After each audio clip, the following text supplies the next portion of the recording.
Pour la République démocratique du Congo, le corridor de Lobito représente une opportunité stratégique pour valoriser nos ressources naturelles, en particulier le cuivre et le cobalt, qui constituent 70% de la demande mondiale dans le cadre de la transition énergétique.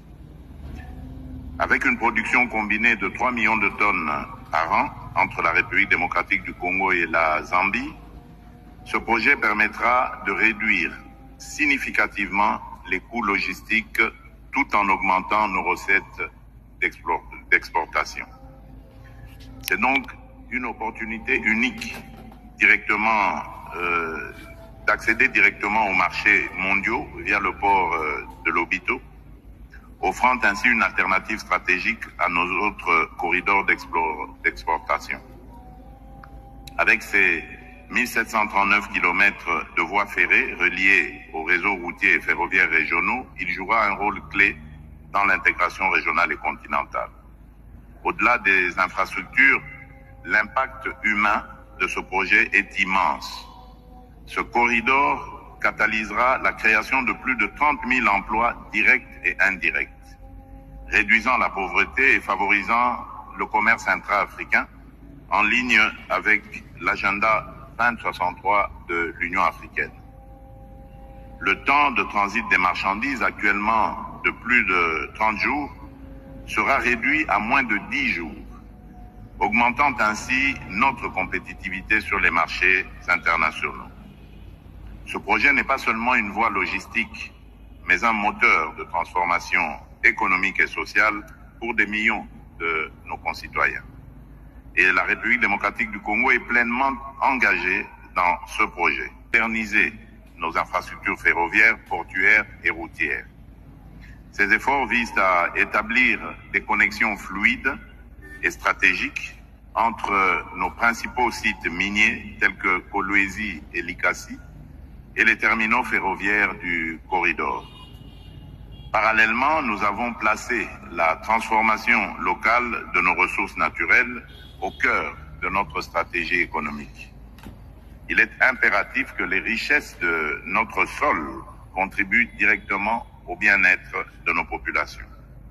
Cela passe par le développement de chaînes de valeur industrielles locales, ajoutant une valeur significative avant toute exportation.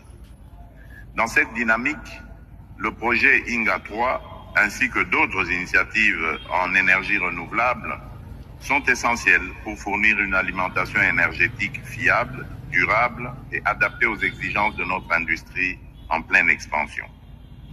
Ces efforts contribueront à rendre nos investissements plus compétitifs tout en respectant nos engagements environnementaux. Par ailleurs, nous continuons à renforcer le cadre institutionnel et juridique pour encourager les investissements privés et garantir une gestion transparente et responsable de nos ressources.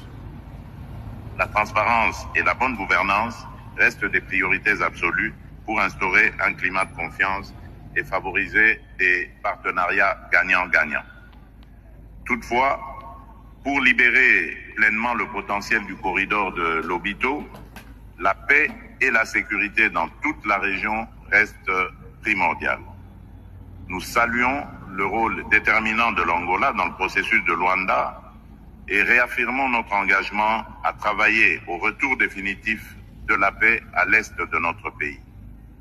La sécurité constitue en effet la pierre angulaire de tout développement durable.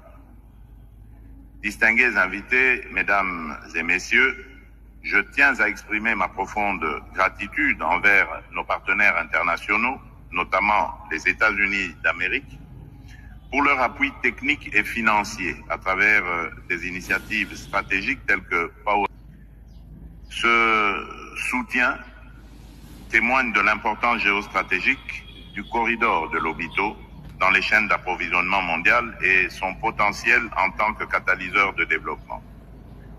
J'en appelle à une mobilisation accrue du secteur privé pour saisir cette opportunité unique et investir dans le développement des infrastructures ferroviaires, énergétiques et portuaires. De tels investissements sont essentiels pour garantir la pérennité. Le corridor de Lobito est assurément un levier majeur de croissance, un modèle d'intégration régionale et une source de prospérité partagée. Je suis convaincu que grâce à notre coopération et à notre détermination, ce projet dépassera toutes les attentes et changera durablement la trajectoire de notre région. La République démocratique du Congo est prête à jouer pleinement sa partition dans cette dynamique. Avec nos frères et sœurs de la région, nous avancerons, animés par une vision commune et une volonté inébranlable de construire un avenir meilleur pour nos peuples. Je vous remercie.